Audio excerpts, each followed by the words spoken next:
Life before any of my transitions and changes really kind of was in sort of two phases. First was sort of childhood and my teenage years. I was very carefree, happy go lucky, grew up in a very religious, conservative family.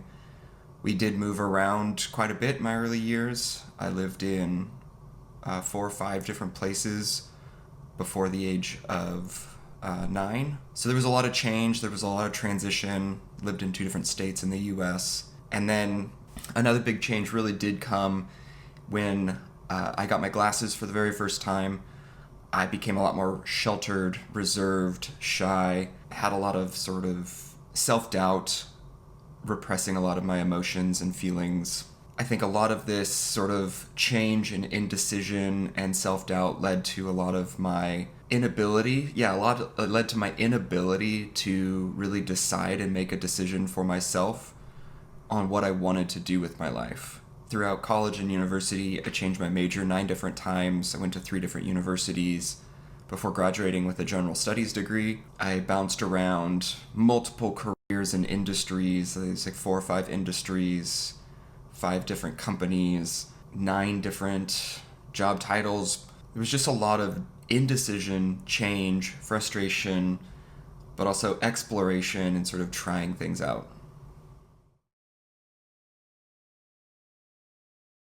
I think a lot of the key moments and patterns in my life that made me really feel stuck was this sense of this is how life should be.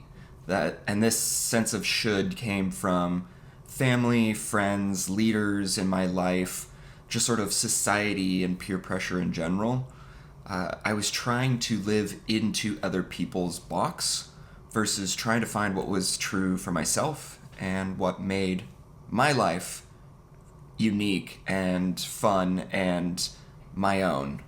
This sense of filling into the expectations of others really led me to this sense of frustration, stuckness, isolation that was feeling in my life. And I really started to feel this more in my 20s and even into my early 30s. The sense of, who am I? I have no idea what it is I'm even here on this earth for. What is my purpose? What are my wants? What are my needs? What are my desires? How do I express those into this world? A lot of these feelings were what I was feeling in the moment. A lot of this was fueled by sort of the religious expectations of family and the communities that I was involved with. Some of this was driven by the expectations of managers and bosses that I had. They saw something in me that I didn't necessarily see, and so opportunities at work came up that I would take because I trusted their judgment. And while it wasn't a bad move for me, it wasn't the right move for me. The fears and self-doubt that I really held on to the most were, I have no idea who I am, what my wants, needs, and desires are, and how to communicate those out. That was a lot of my own self-doubt that I was experiencing. I had no idea who I was. I had no idea of how to express myself, where I wanted to go with my life. I was lost, stuck, frustrated, all of those like just strong anchoring emotions that are really hard to break through.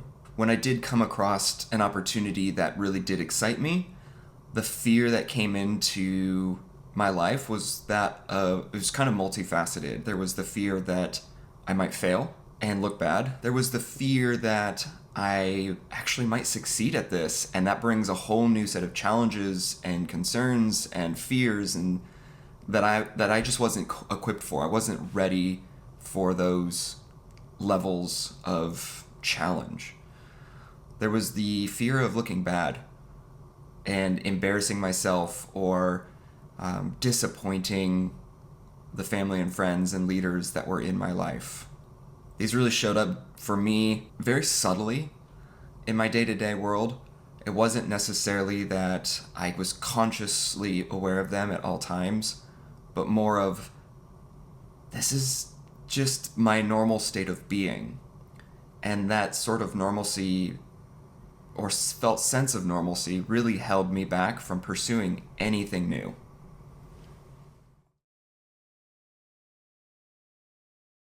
I'm trying to think. There wasn't necessarily one specific moment that made me realize I need to change. There were a lot of little moments throughout my life that made me rethink, reevaluate, start to question, is this the direction I want my life to go? Is this what I believe? Is this my purpose and reality in this life? So some of those came with around sort of my religious beliefs and political beliefs, major moments of feeling the senses and emotions of other people in my life, to whether that was leaders and job supervisors asking me questions, personal questions about, my beliefs or my opinions on things, going to conferences that challenged my sense of belief in my religious beliefs or my political beliefs. So there was a lot of just sort of moments of tension that I would feel when I was confronted with small things.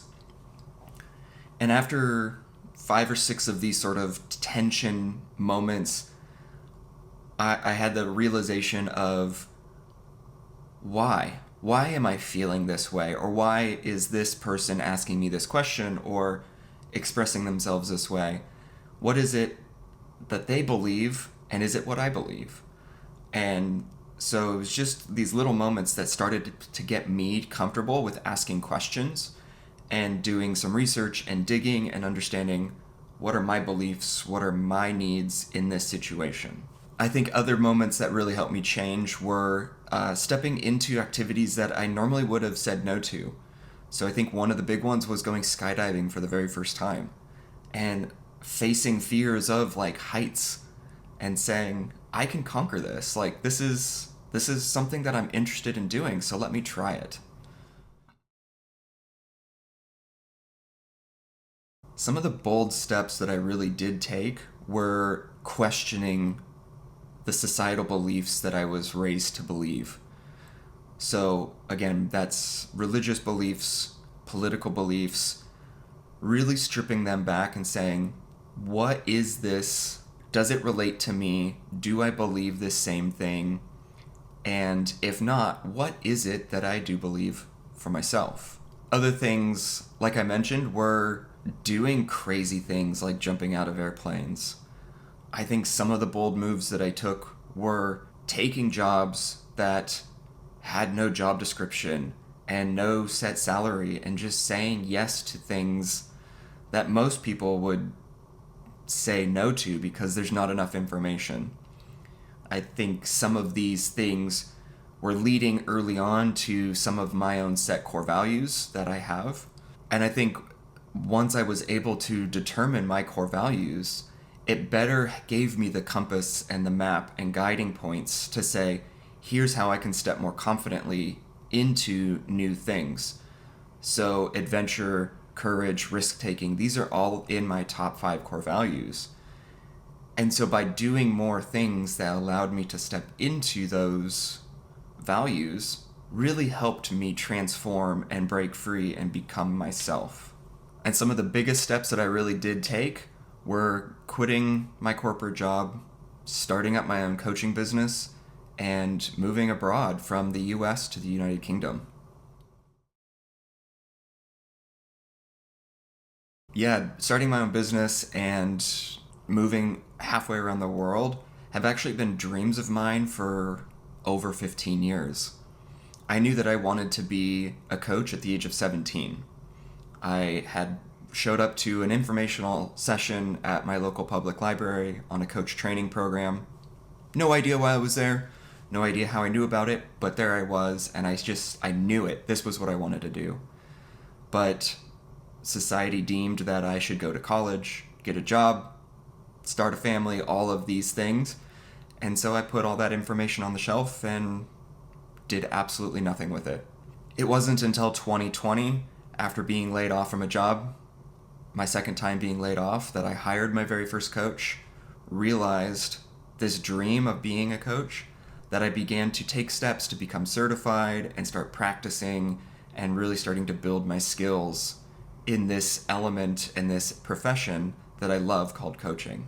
Moving overseas has also been a dream of mine for a long time. I've had many opportunities to work and travel abroad, working short term, a couple weeks at a time, nothing ever long term, but experiencing new cultures and ways of being and ways of living and architectural styles and all these types of things really excited me. And so at the beginning of this year, 2024, I said, enough dreaming, it's time to start taking action. And hired a coach who helped me walk through the steps that I needed. She turned me on to this visa that I currently have, and the next thing I knew, I was being accepted into the visa, selling all my things, packing up the remainder, and getting on a plane. And it's been a wild, life-changing experience. And both of these things, I have faced significant fears. With coaching, there's always the fear of, will I be able to make enough money? Will people be interested in working with me? Do I provide the value that they're looking for? There's all of these fears, but I see them as challenges now to become a better coach, become a better human, offer and serve better value to the people that I work with. And with moving abroad, there's always the fear of, what happens if rules and regulations change and I lose my visa, or, tying in with making enough money. Will I be able to afford living where I'm living? Will I be able to build a new community of friends? And there's all of these fears that I face that would normally have held me back many years ago. But for now, they're sort of opportunities and challenges that I see to move forward.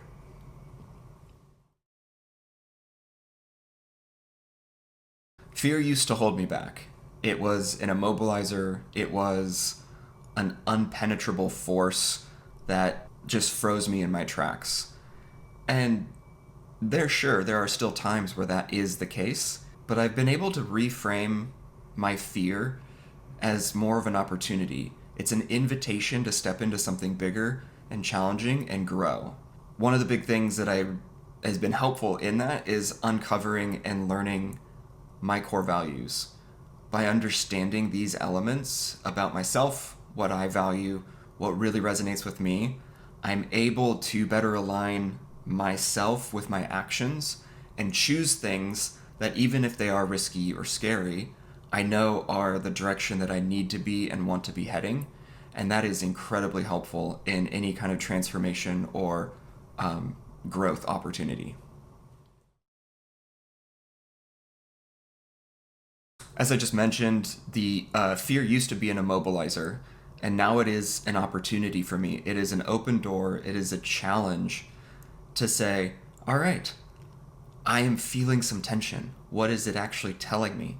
Is it telling me that my life is in danger? Or is it telling me that I'm about to step into something big, that I'm about to grow in ways that I've never grown before? And so reframing fear as an open door and opportunity has been the biggest element in my transition.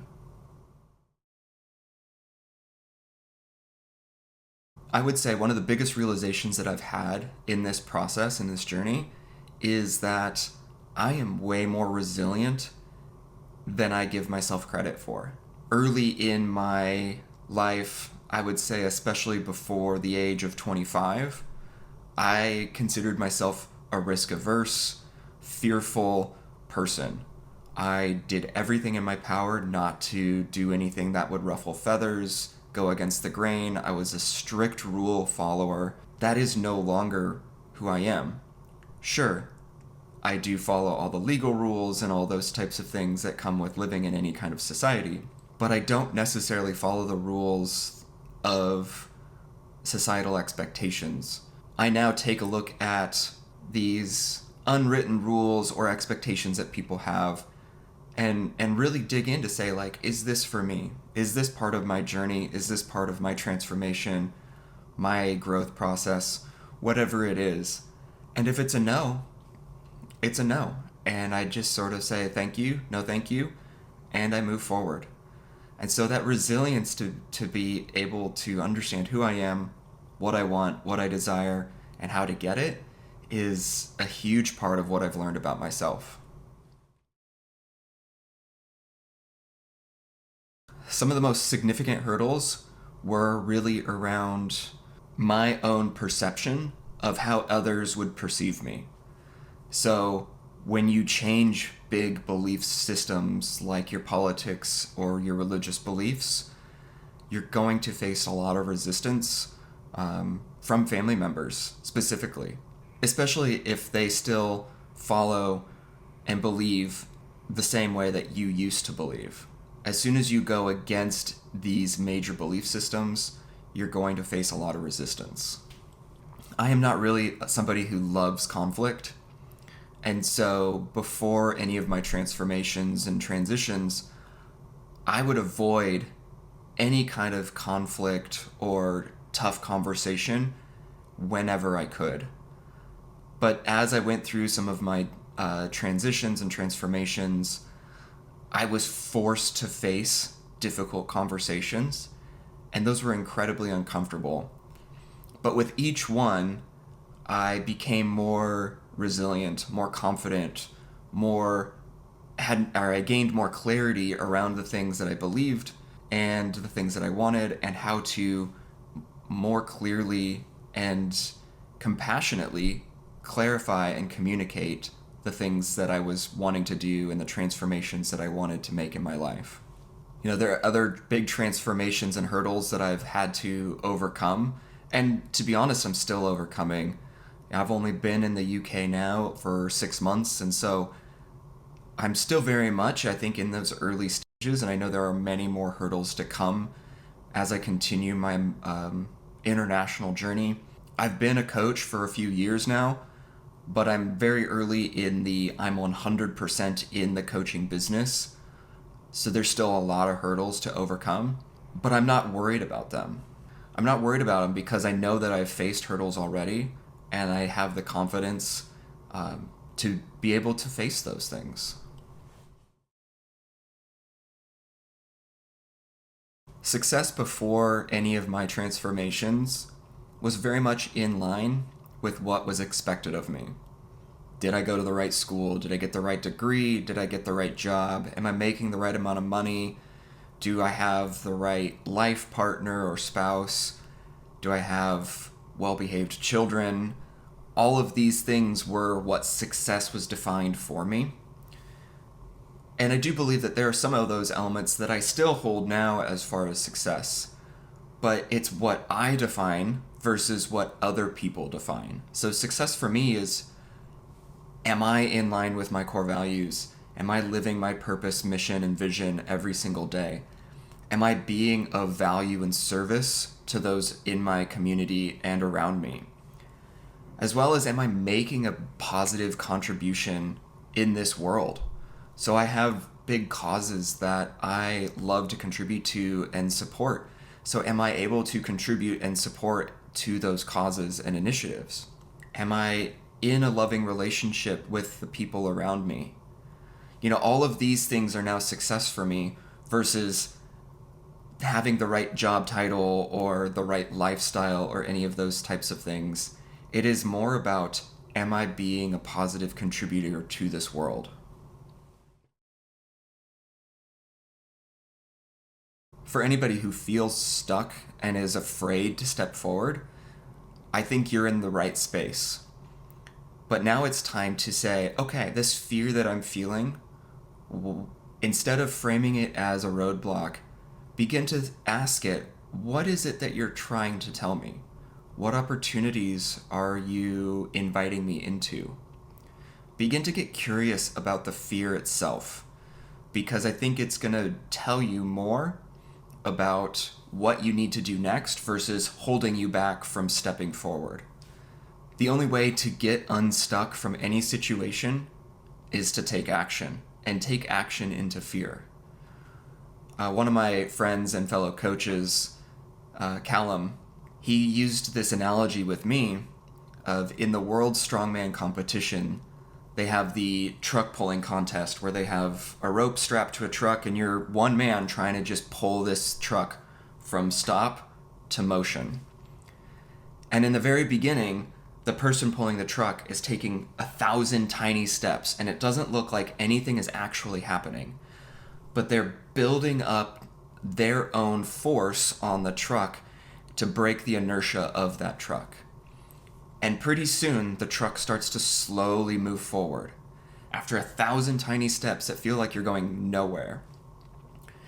And then suddenly the steps become a little bit longer and slower and more powerful. And pretty soon, you're in a full run with that truck coming behind you. And it is absolutely effortless at that point.